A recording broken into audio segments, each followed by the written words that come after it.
And this just in, that planned press conference between President Volodymyr Zelenskyy and President Donald Trump has been canceled. We're keeping an eye on the doors of the White House to see if President Zelenskyy is still in that building, if he actually leaves. I want to bring in CBS News foreign correspondent Imtiaz Tyab, who is live now from Kyiv in Ukraine. Imtiaz, I know it's early in the morning there. It's very hard to talk to people, but can you just kind of give me your reaction to this explosive exchange we saw there at the White House? Yeah, it's almost hard to find words to really describe the feeling here in Ukraine, having watched that scene unfold in the White House. You have to remember, just this morning, there was a tiny sense of optimism. Remember, just 24 hours ago, President Trump sort of walked back to his false claim where he accused Volodymyr Zelenskyy of being a dictator. And so many had hoped that although this deal was going to be signed, that these two leaders could potentially turn a page and we could see the U.S. and Ukraine working together again in a very productive way, much of they've done since the start of Russia's invasion, and that seems to have all fallen apart. And you have to remember, for the people of Ukraine, this is a terrifying moment. This is a country for the last 3 years has just been brutalized by Russia. Russia launched that full-scale invasion, occupying some areas, leaving behind massacres which really defy belief, and currently occupies around 20% of this country. And the fighting is ongoing every single day. We know tens of thousands of Ukrainians have lost their lives. Tens of thousands more Ukrainians have lost their limbs. There are children growing up with fathers and mothers because of this war, but they believe they had the United States at their back. They believe they had a U.S. president beside them. And now they feel very differently given that exchange we just saw in the White House, and many are wondering just what is going to happen next and what that means for the future of their country they have fought so bravely for. In that exchange, Imtiaz, President Trump said to President Zelenskyy, you should be grateful, if not for the U.S.'s support and help, that this war would have been over in 2 weeks. You are on the ground there in Ukraine, have covered this war extensively since it began. How much of an impact has the U.S. involvement had on the people of Ukraine and this conflict?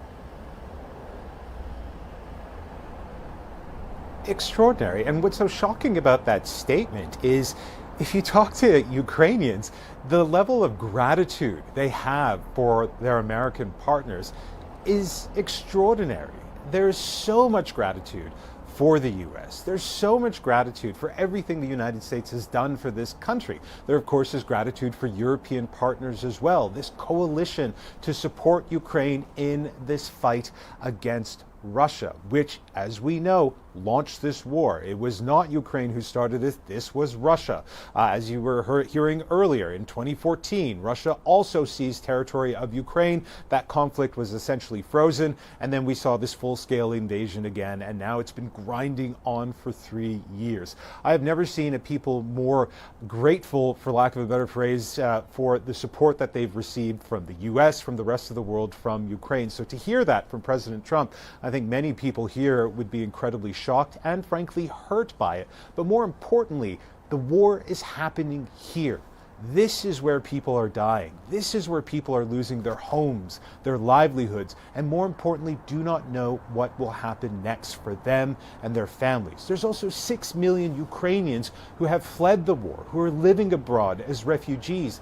They just want to come home. They too want to see an end to this war. But like many others, not just here in Ukraine, but indeed around the world, not on Vladimir Putin's terms. And yet it feels like in this moment, this very well could be how this conflict ends, if it does end. Now, before this explosive meeting, Imtiaz, the majority of Ukrainians believe that President Zelenskyy coming to the White House to sign this rare earth minerals deal, even though it's an exchange for support, monetary support, almost it reads a little bit like a bank loan. But were they optimistic that by signing this deal, there was going to be a clear path to peace? Look, there's a lot of pragmatism here in Ukraine. Countries at war, countries which are experiencing the kind of devastation that people here in Ukraine are experiencing, you have to make these difficult decisions every day. And so we're talking about presidents, we're talking about governments, but your average Ukrainian understands that there has to be sacrifices have to be made. Yes, when it comes to things like mineral wealth or sharing resources and that sort of thing. That wasn't lost on Ukrainian people. And again, yes, you're right. Many people had hoped that this was an opportunity for President Zelenskyy and President Trump to turn the page, to enter into a new era of partnership, which would, of course, be very different from the Biden era, but at least a new era of partnership.